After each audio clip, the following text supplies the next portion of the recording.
Okay, it is down to it. Part 2 of my review of the finale of Alone Season 9, of course, is going to look at the last two remaining people and talk about where they're both at in their bodies and how each of their different strategies worked for them. And then we're going to look at the final outcome and talk about the implications of the outcome of this Season 9 of Alone. Really exciting season. I've been worried about Karie with this fruit leather all along because not only was she putting a ton of energy into cooking it down when she didn't really have to, right? Most of those berries would keep for a while, and particularly with those temperatures freezing like that, even if they're berries that don't keep that well, like bunch berries, once they're frozen solid, they're gonna keep. But also those berries, if she's eating a lot of cranberries, which it looked like was the majority of her fruit leather, they're so acidic. They're acidic just as they are, but then cooking them down, concentrating them. Plus, that acidity is drawing so much of the iron out of her pan. So here she's eating this thing that's way concentrated acid, really hard on the stomach, plus that's really high in iron. And you can poison yourself with too much iron. And then again, we can see it on her teeth. She says that it's mostly the raspberry leaf tea that was her making her teeth black, but I think that fruit leather is definitely part of it. It looks black in her hand. So her stomach hurting when she's eating it, I think is something she should be paying attention to. I'm not sure she's doing herself any favors with that fruit leather. So what that means is that she put a lot of effort and a lot of wasted calories into something that's now worse for her than it would have been had she just kept it in its natural state and saved those calories. Really sweet to hear Karie Lee talking about her friend Colette and dedicating her journey to her. I know Karie, she's a friend of mine. We've talked about this. I know that her friend lived just long enough to see Karie on the first episode, and unfortunately she did pass away before getting to see more of her journey, which means that she wasn't able to see the episode in which Karie Lee dedicates her alone journey to her. So I'm sure it would have been amazing for Colette to see how long Karie stayed out there, how well she did, and to hear that dedication. So heart definitely is with you, Karie Lee, in how hard it was to see your friend go and not be able to share this part of the journey with her. I love seeing how excited Juan Pablo is, truly overjoyed at the thought that he has seen the polar bear and that he's going to get it on film. I love this contrast. We see so many people talking about polar bears as frightening, which frankly they are. They are one of the only creatures in the wild that I consider frightening because they straight up stalk people and hunt them and kill them like no other predators in the wild really do. But Juan Pablo still would be so thrilled. It would be such a lifetime achievement for him to see a polar bear. And I think that a love of the wildness, such that that love is greater sometimes than your fear or than seeing yourself as so important that the natural world shouldn't treat you like it treats all other things, right? That you think that you're too important to be prey potentially. I think that's really a beautiful thing. And I see people who carry that attitude with them doing really well in circumstances like Alone, because it doesn't feel like a big departure from their normal world to be out there. And that idea of engagement with the place and seeing things that you would never otherwise get to see, what a powerful motivating factor that is. I really identified with this moment with Juan Pablo because I had something similar in the Arctic where they were coming for a medical check, and one of the survival folks, Dave Holder, who I've mentioned before and who we see in a lot of these scenes where they're coming to extract people, told me, "Oh my gosh, Woniya, as we were coming in from the helicopter, we saw a wolf out on the ice." And the cameraman was horrified that he had told me because he thought that I would be really freaked out by that and that it would make me have a harder time being out there. But I was like, "Oh my gosh, are you serious? You saw a wolf? That's so exciting. I so want to see a wolf." And it was a powerful motivator for me to stay out long enough to get to see a wolf in the wild. I mean, an Arctic wolf on the ice out in its natural environment. What an incredible lifetime experience. I didn't end up getting to see it. I saw tracks on the lake ice, but not the wolf. But I did get to see it before I went home. In the recovery camp afterwards, I got to go out and see the wolf, actually see the wolf trotting along behind our truck as we were going out to the compost, to the garbage dump. But still, not the beautiful, scenic, wild view I would have liked, but still absolutely incredible to see this gorgeous she-wolf out there in the Arctic wild. Juan Pablo, so with you that the excitement of seeing that polar bear, especially if it was a good distance away, was the primary thing, and then fear for yourself a little bit on the back burner comparatively. I also just think it's so fascinating that we saw so much about polar bears in the trailers, and there was so much of the drama and the fear and, oh my gosh, the world's most dangerous predators. And this is the finale, and it's the first we've heard of them, or that we've heard of anyone even thinking that they had seen a real sign of a polar bear. Kind of interesting. Karie Lee is talking about wanting to build some snowshoes, snow skis, a particular style that I believe were designed by Morris Kahansky's compatriot Roycroft, so the Roycroft snow skis. I'm a little confused though, because she's scoping out and harvesting alder for them. And alder is not a wood that I would think would be ideal for them. Alder is a really weak wood. It tends to be brittle, has a hollow pith in the middle. So not the kind of wood that I would want to have be my weight-bearing wood. In that environment, I would be looking for tamarack, which is lightweight and very springy, very, very resilient and strong. You can steam bend it. You can steam bend most woods, but steam bend it to get the perfect shape of the snow skis that she's trying to build. Not a bad idea to be making them. The snow getting thicker and thicker like that, it's definitely going to be a lot more calorie conservative to be floating on top of it rather than trudging through it. But it's a lot of energy to make those, and yeah, I'm just not totally confident in the way that she's going about making them.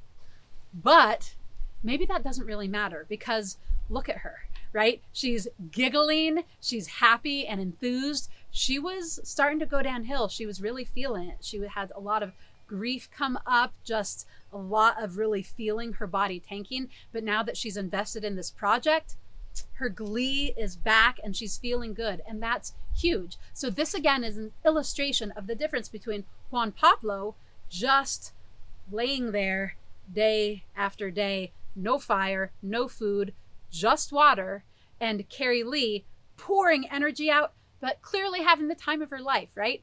Which is better? You know, it really depends on your goals, but not a lot of people have the capacity to keep their spirits up with complete inactivity in extremely trying circumstances like Juan Pablo does. I mean, I just can't say enough what a truly unique thing it is to have that level of willpower and determination to make yourself do that. Even if it's a great strategy in terms of survival and calorie conservation, I just don't think most people will be capable of it.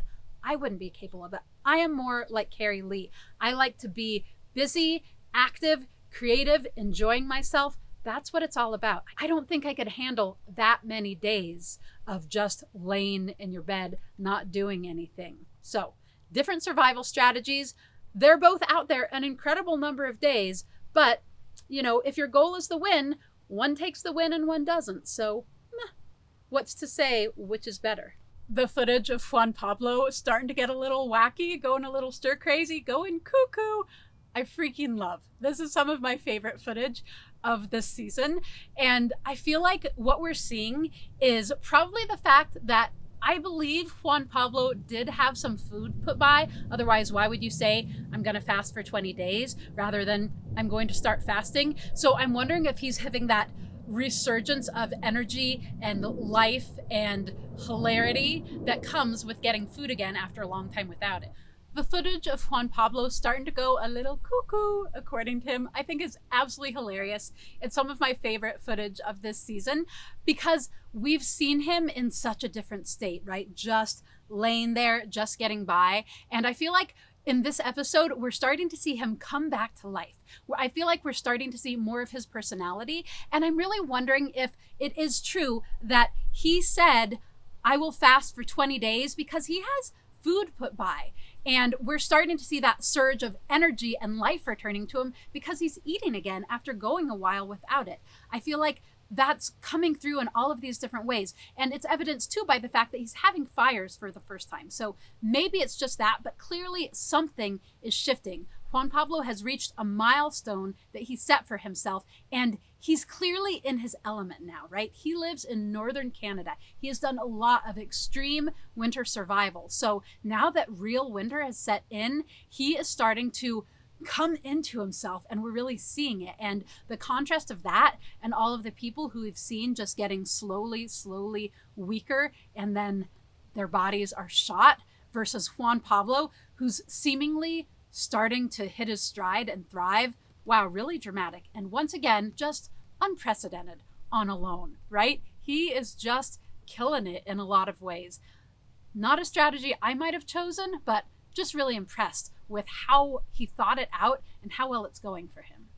And now we see Karie Lee starting to do what Juan Pablo has been doing for the past 20 plus days. Karie Lee is getting to the point of just resting all day. And it's clear that that's what she's starting to do because she doesn't have any choice, because her body is saying that's all it has left to do. And we see how much that's affecting her. Maybe had she made more time to rest early on and employed some of that energy conservation strategy, she would have a couple more weeks left in her, right? But at the same time, would that have worked for her? Would she have been having fun? Would she have been making snow angels and having snowball fights? And maybe had she not done those things, then her mental emotional state would have tanked earlier and she would have wanted to be out of there sooner. So you never know, but it's really fascinating contrast in this episode. I am totally like Karie Lee. I don't have it in me to lay around doing nothing when there are projects that I could be doing and that might be improving my situation. Here, Juan Pablo talking about having low blood pressure, and that is a thing that happens when we're not eating, so we don't have fluids moving back and forth, digesting our foods and going into our bloodstream, which then makes our kidneys put more liquid into our bloodstream. And when we're not hydrating well, right? When he's choosing to drink a little bit less water, that means he has less liquid in his body, less volume of blood. And what blood pressure is basically the pressure of your blood pressing outward on your veins and arteries. So if you have less blood, there's less pressure. So that's what he's talking about. So he knows that food, salt, minerals, and water are important for blood pressure. So he decides it's time to go out for a walk, and he goes out onto the ice. He's using that ice chisel that he put obviously a lot of thought and care into making, and he gets out on the ice. And I am so with Juan Pablo. There is something so amazing and so satisfying and right feeling about being out on the ice, standing on what has been liquid for so long and getting to travel so easily in all of these areas that were totally impossible to reach before. Walking out on the ice is like flying when you've just been waiting to get out there so long. Love seeing that. Love how excited he is. Love that he gets to share that with someone special in a little while. At this point in her journey, the writing is on the wall for Karie, and she's starting to really mourn. She knows that she has to go. She's not there yet, but she knows it's coming, and she's just has so much sorrow about that. And what I think is interesting about this is we start to see how she didn't intend to share this with the camera. She says, I was just going to do my morning check-in, but here I go. This really illustrates how the filters are some of the first things to go. When you are really pushed to the extreme like she is here, you don't have the capacity to hold it back. Everything just comes pouring through. So I stood up to do my morning check-in, and all of a sudden I'm pouring my heart out here. Yeah, doesn't surprise me. Really typical. And I think it's really good that we're getting to see that side of Karie Lee, because she's always so positive. She's always so enthusiastic, but you don't want to be so positive to the point where you suppress your negative emotions. Those are important too. Those need space too. So I think it's really healthy that Karie is letting herself feel that and letting herself be with the reality of what's happening in her body and know that things are shifting and she needs to bring herself around emotionally to that shift that's coming so that's not completely devastating when it gets there. The extraction scenes, the moments when the crew arrives, are always so sweet for me because I love these people. And in this scene, for the first time, we get to see Raph, who is one of the producers there who came on late in this season. Raphael, oh my gosh, such a wonderful man, such a sweetheart. And my cheeks just ball up because I can't stop smiling when I see him. At the same time, I'm really feeling for Karie Lee and how hard it is to be stepping away. But you can see there's joy in it too. So she's really aware of both. She's sad to go, but she's excited to rejoin her life back home. And this is such a beautiful, poignant moment in this season, and particularly in this episode, which started with Karie Lee saying, I'm really just a big kid. I know I'm kind of older, but I'm not an elder, to the end saying, you know what? I'm ready to embrace elderhood. I've been denying this, I've been pushing it away, but I got to live my dream. I got to do all the things that I most want to do, and it's time to take on that mantle and recognize myself as an elder with a lot to give and start to offer it out to the world. And that's her intention as she goes home, right? To start her own school. So what a beautiful transformative journey she's had to be ready to actually take her seat in life, recognize herself for where she is and the gifts that come with that, rather than just mourning what she's letting go of to step into that role. So congratulations, Karie Lee. Oh my goodness, you just brought so much heart, so much magic, so much joy and enthusiasm to this season of Alone. It's been such a pleasure watching your journey, and I think you made the right choice. You just couldn't put your body through much more of that. You let your body lead, just like you said was your intention, and your heart knew when it was time, just like you knew it would. So excellent job, wonderful modeling, and I look forward to seeing you soon, my dear. The scene of Juan Pablo in his tent talking about how he just wants to rest today, even hydrating doesn't feel as important as that, is to me a really good illustration of where he's at in his journey. He knows he's put his body through it. He's ready to give his body the rest that it needs. And yet, when that message comes through, man, he is up, he is motivated, he is moving, he is giving it his all right in that second. And this to me shows the different state he's in his body than the other two that have already left in this episode. The degree to which Juan Pablo is up and at it and enthusiastic and ready to rumble, as he says, which I think is hilarious, all in that moment shows that he still has a lot to give, right? He has a lot of reserves. He's very motivated. There's no part of him that is ready to go home or is going to let that even be a possibility. Whereas the other two have been coming to terms with the fact that it's right there staring them in the face for a while now. He talked about blood pressure earlier, but when he is so motivated to drink water right away, this really shows that he's thinking a lot, not just about blood pressure in general, but knowing that that is one of the major indicators they are looking for when they come for a med check. Blood pressure is one of those things that's very indicative, because when you have low blood pressure, you're woozy, you're uncoordinated, you're more likely to pass out, which is a thing that can happen from hunger. So it's going to be one of those things they're really looking for. So he's very smart to, when he hears that they are coming, start downing water right away. His body doesn't want the cold water. He knows he can't drink enough of it. So even though he has been saving energy and not having fires unless he needs them, he is up and he is making that fire and he is chugging water. So that's going to raise his blood pressure such that it's not going to be an issue. It's also going to raise his weight. It's going to make him less likely to get pulled on a variety of reasons. He's so full of water that he's not even interested in bone broth after not eating for a long time. To me, that's really telling. He stuffed his belly with as much water as it could take. Otherwise, I imagine he would have been all about the bone broth. Again, unprecedented. Have we ever seen anyone at the end of Alone refuse the food that was brought to them by that crew? No way. Definitely not. This, I think, was in the bonus footage, not the actual finale. But check out the bonus footage where you see them offering Juan Pablo the bone broth, and he says, no, I can't drink it. I had 3 liters of water before you guys got here. That is a lot. That is almost a gallon of water. It is so much. And then, of course, that moment that we're all waiting for in the final episode of Alone, the moment where his sweetheart shows up and he hears that he has won. And you can see it is so much for him just to absorb. He just keeps being like, wait, I can't, I'm still processing this. I'm still coming to grips with the fact that you're here. He's obviously thrilled to see her and super excited, but it's taking a while for the reality to really sink in. And I think there's a couple things going on here. One, of course, he felt like he was just hitting his stride and he thought he was still going to be out there for a while. So for the others who knew their time was winding down and that they were going to be leaving, they've had some time to adjust. But for him, it's just boom, done, just like that. The other thing is that we were still in COVID at that time, right? And Canada has a lot of restrictions about people coming in with COVID. So everyone was told at the start of that season that their partners would not be showing up, or whoever their significant person was to come would not be there, that it was going to be a phone call, just like we saw on season 8, where Clay Hayes had a phone call with his wife rather than her showing up at that